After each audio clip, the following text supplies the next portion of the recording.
យើងមានប្រវត្តិក្រីក្រ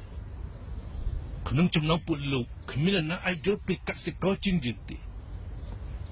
ក្នុងរាជទាំង4មន្ត្រីខ្ពងខ្ពស់អ្នកស្រែនឿយហត់ស្អីទៅហៅថាកសិករដើមឆ្នាំញាក់ពីមនរងាវត្រូវលីនឹងគល់ដេញកោទៅជួនៅក្នុងស្រែតម្រង់បានស្ទូងយ៉ាងលំបាកត្រូវបើកស្មៅដាក់ជីក្រោមពន្លឺថ្ងៃក្តៅខ្លួនប្រានគ្រឿងគ្រោះដល់រដូវលំហើយបានទទួលផលតិចតួចក្រៅពីបងពុននៅសពប៉ុន្មាន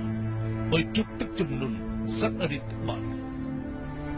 ធ្វើឲ្យអ្នកផ្ទះទូចធំឆ្លេកឆ្លាមមិនដឹងគិតយ៉ាងម៉េចទើបអាចដោះស្រាយបានហើយអ្នកធ្វើមន្ត្រីវិញ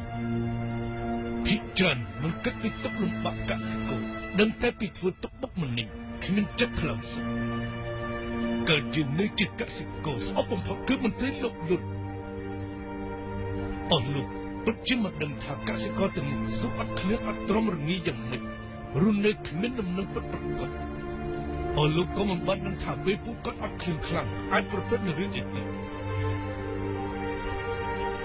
កសិករមួយពលបះបោកគឺមកពីមន្ត្រីលោកលន់ធ្វើបាបប្រជារាស្ត្រជន់ឈ្លីច្បាប់